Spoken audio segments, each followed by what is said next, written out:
Hello everyone, Kaoz here, and welcome to another old school RuneScape video. If you've been living under a rock, OSRS just received a new Grandmaster quest called While Guthix Sleeps.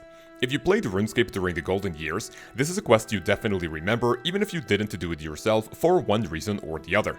While this quest and many things surrounding it have been a little controversial, let's talk about how this new addition to the game comes to shake things up with new monsters and items. Boys and girls, if you find this video useful, you would help me out tremendously by hitting the subscribe button and dropping a like for the YouTube algorithm. In case you need any help with questing or PVMing, join our Discord with a link in the description. In today's video, I want to go over a few topics, starting with a quick summary of While Guthix Sleeps with some positives and negatives. I will give you a relatively quick Tormented Demons guide on your way to the new weapons, and show you how those perform against the newest monsters in the game.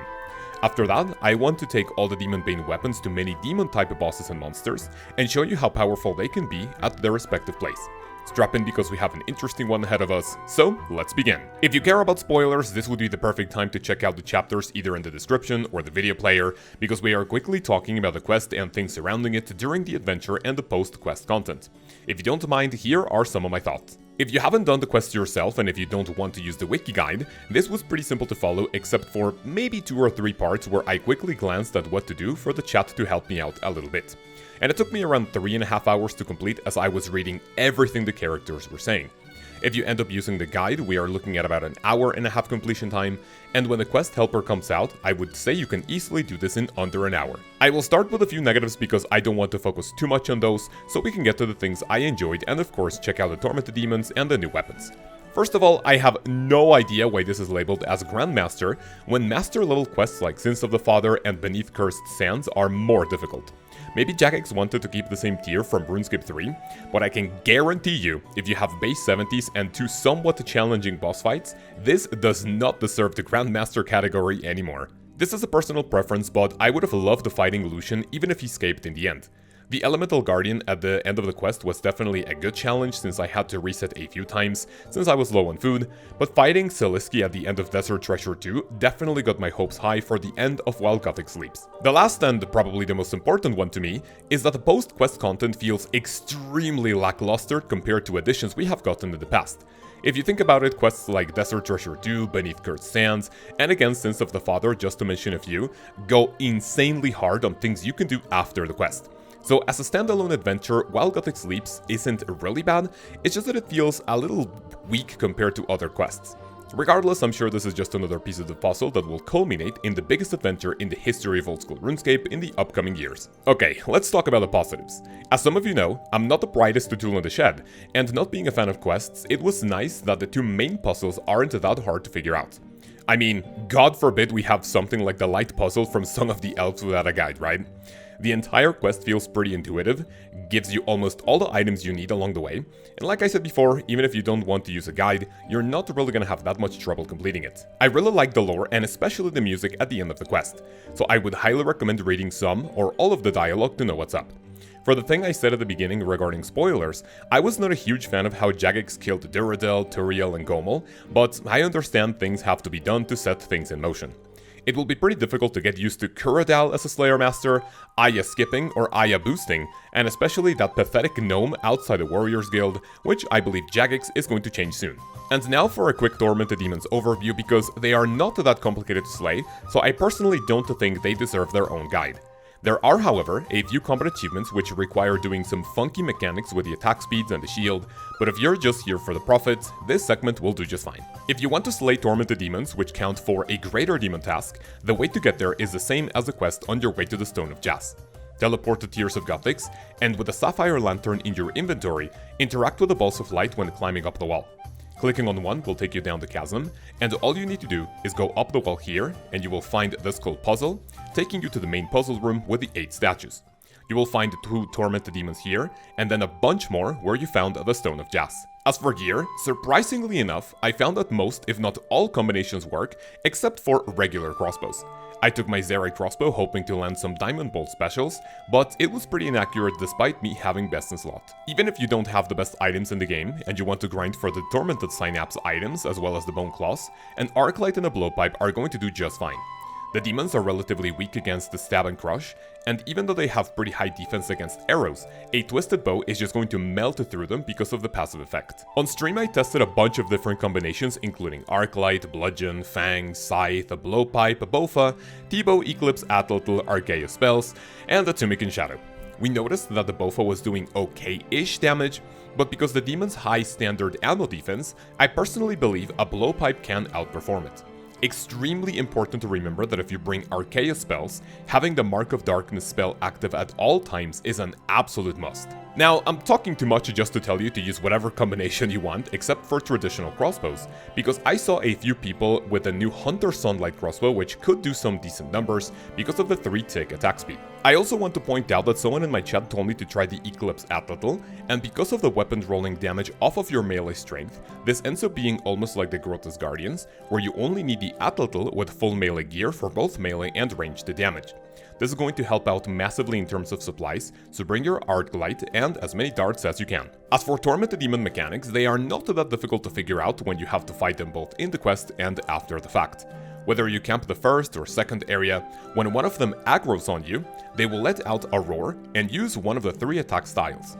Walking up to you means they will attack with melee, and the range and mage attack will be completely up to chance if they stay at a distance. Raising their right hand means that they are using ranged, and raising their head means that they are using mage. Start attacking with whatever combat style you want, and you can chill for a few seconds. After you deal 25% of their hit points, they will protect from whatever damage was used last. This means that if you bring thralls to use an attack style you are not using, it will be free damage throughout the entire fight. There will be some lucky moments when a Thrall is going to deal the last hit before the Tormented Demon switches prey, which means protecting against the Thrall, and you don't even have to switch gear. The damage is so small that it won't happen often, but whenever it does, it's going to feel pretty good. After approximately 36 seconds, the Tormented Demon will deactivate your run and throw 2 skulls at you, for which you will have to move. If you don't, they will deal around 30 damage, but thankfully you only need to move 1 tile away and you have 2 ticks to react, after which they will swap styles. Their shield will drop for a single attack, and you will deal additional damage based on the attack speed of your weapon. The slower, the better. An example courtesy of the wiki is that you can attack every 2 ticks with a ballista if multiple demons are on you. A huge tip I have for you is the same thing you would do with demonic gorillas. When you first attack them, if they stay far away from you, you will need to guess between ranged and magic.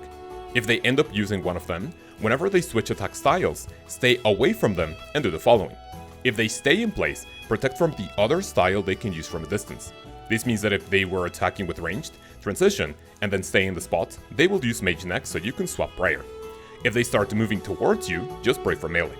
The only time you will take damage is when the demons attack with melee and transition, since it will be a 50-50 between ranged and magic. When they die, they have a chance of dropping 3 new things that are not items, but if you click on them, they will have special effects. Taking the Smoldering Pile of Flesh will heal and overheal you for 117 HP if you're level 99. The Smoldering Gland will have a prayer regenerating effect for 50 seconds, and the Smoldering Heart will massively increase your stats, up to plus 20 if you are level 99 in your combat skills. Apart from their special drops, their loot table is absolute garbage, and as usual, because Reddit has been complaining too much about their drop table, it might be buffed in the future. We are however looking for a Tormented Synapse and a Bone Claw, with an approximate drop rate of 1 in 500 and 1 in 625 respectively.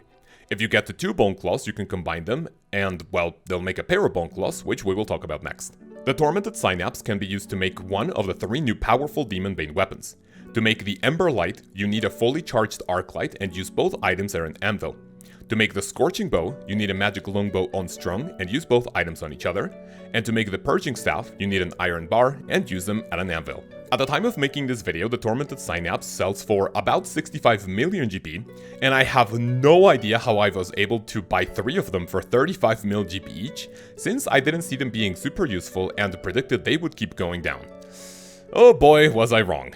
If you decide to get all of them by either grinding or buying them, and want to go back to Tormented Demons for your Slayer tasks, it seems like melee and magic is the best combination as long as you have best or almost best in slot gear along Archaea spells and the Mark of Darkness. The bow is pretty accurate, but it doesn't hit as high. And now for what most of you have been waiting for, are the new Demon Bane weapons worth it for bossing and General Slayer? Well, the very first monster we tested was Krill Tusaroth, and let me tell you, I'm so glad that my schedule lined up with uploading the Zami guide after while Guthix Sleeps, because the Scorching Bow is now the new meta and a lot cheaper than the Bofa, and of course, a powerful twisted bow. I will give you a more detailed explanation for Zami guide coming next week, but if you want to camp this boss for Slayer tasks, uniques, or the pet, you 100% have to get to this new item. Along a light bearer, you can root Zamorak for almost the entire kill, and it's super useful at the minions too, but you would want to use your blood spells on them to heal up. If you are not doing as much damage, I still recommend bringing a cannon base in case you run out of special attack energy, but this item is absolutely busted at Zamorak. We then went to the Abyssal Sire, and if you bought the bow first, it is going to deal massive damage against the vents, being able to one-shot them, which was only possible with the Tunic in Shadow. Ranged and melee seem to be the new meta here, so whenever you can, upgrading to an Ember Light next might be a good idea if you want to grind for this pet. Just for fun, I tested magic only Abyssal Sire, and if you really want to give this a try, it would work like a method I've seen where you have to stun the Sire, kill the vents, and then go to your POH. The reason for this is that you want shadow spells to stun Sire, and when all the vents are knocked out, you have to go to your POH to swap to the Archaeos spellbook to use demon spells. It's super inconvenient, so I don't really recommend it. We tested all the weapons at Cerberus, and honestly they worked pretty okay, but it seems melee is a clear winner. If you have a Spectral Spirit Shield, you can swap it to avoid losing much prayer because of the souls, and using it on stab is pretty effective. A positive thing about the bow is that since Cerberus attacks from a distance, you will only have to worry about ranged and mage attacks. When the souls come though, if you want to wear your Spectral Spirit Shield, you're not going to be able to attack unless you bring a crossbow switch. Magic was inferior to the other two, but we are still getting consistent damage with Mark of Darkness. Even though Demon-Bane weapons are not as effective against Duke Succulus, according to the wiki, the Ember Light almost rivals the Soul Reaper Axe, which is the second best in slot item during the fight. The only funky thing about it is that it attacks every 4 ticks to Duke's 5 tick attack speed, but during the enraged phase, you will be able to trade hits more effectively. Skotiso was a funny one because the Ember Light does so much damage that I didn't even make it to the part where you have to kill the totems to avoid the defense buff. Even if this is a boss you won't do too often, if you have an Ember Light for the other enemies, you 100% have to bring it here. That's pretty much it for the bosses, so I'd like to say the general path for these weapons is going to depend on your levels and gear, but my personal opinion is that Ember Light, Scorching Bow, and Purging Staff seems to be a decent order. Remember that these are just the niche weapons you will only use at the demon-based monsters, and they're not going to be a crucial part of your gear progression. For normal monsters, we went to Demonic Gorillas, and I also tested all combinations of melee, ranged, and magic. For these, I would say melee and ranged is most effective because you require a lot less switches. If you have magic increasing items such as Robes, Occult, Tormented, Imbued Cape, and the Magus Ring, along with casting Mark of Darkness every minute, bringing magic will be more click intensive than some high level bosses, especially since you will be dealing 50 damage in 1, 2, or 3 hits. With melee and ranged, you need a maximum of 3 or 4 switches, and it will be pretty chill. For the remaining monsters on the list, I just went with a melee because you can AFK pretty much all of them, like Abyssal Demons, Hellhounds, Bloodbells, Black, Greater, and Lesser Demons. If you have an Abyssal Demon task, you are better off using a Venator Bow or Ancient spells to get over the task a lot quicker, but melee doesn't need a lot of gear for a ton of damage like the other two styles. Ranged not so much, but you will use a few arrows per trip. I leave the Bone Claws last because these are pretty straightforward. Whenever you use melee along the new weapons, bring these anytime you can since you will hit with plus 5% accuracy and damage against the demon type monsters. I've been hearing that Bone Claws deal more damage than the Dragon Claws, but are less damage per second, because you can do 3 quicks in hit succession, but spread over 3 hits and will take longer to deal their full damage. Keep an eye out on Jagex social media because I've heard from other people that they might outclass Dragon Claws because of their 30% special attack requirement, but regardless, a pretty cool item with a really nice animation. In conclusion, the first thing we need to talk about is that no matter how you feel about the update, even if it seems disappointing, even Jagex have asked the people not to target specific J-mods surrounding the lore, quest difficulty, and especially the demon drop table, since people on social media can take things a little too far. And speaking of social media, I also find it really weird how a subreddit forum has so much control over a $1 billion company. The drop table seems to be a hot topic right now, and Jagex might end up buffing the demon's regular drops because of so much hate on social media. One thing I wonder though, I never really see any people complaining about drop tables from bosses like all 5 God Wars Dungeon Generals, Cerberus, and the Vardorvis, just to mention a few, because You know, expensive uniques are meant to complement the borderline supply loss every time you go on these trips. If a monster can drop items worth 20 or up to 65 million GP, they have no business having consistent 50k plus drops. As for the weapons, I'm pretty happy I was able to snag them for cheap, and even though they are a massive upgrade, they are not game breaking except for the bow at Grill Tusaroth. However, you slay demon type monsters will remain effective, and the new weapons will be a nice increase of DPS, and will even switch up the meta at a few places. I for once had a really good time throughout the quest, even if it seemed a little lackluster, but remember, this is just another piece of the puzzle for the grand finale to the Majorath story. Ladies and gentlemen, that's pretty much it for the video. Thank you so much for watching and for making it this far. If you did, tell me what you think of While Guthix Sleeps and the post-quest. Include the term RSN in your comments, and we'll pick a winner for our Bond giveaway live on Friday's stream. A massive thank you to all the handsome devils you see on screen for supporting the channel monetarily, all of which goes to supporting my family in a third world country. If you like what I do here, consider clicking the join button and see all the cool perks you can get in the channel, in the live streams, and of course in the Discord. In the next one, we will go over how to slay the Zami God Wars dungeon boss in both the traditional way and with a new powerful bow. For now, I hope you have an amazing day, have an amazing week, and I will see you then. Peace.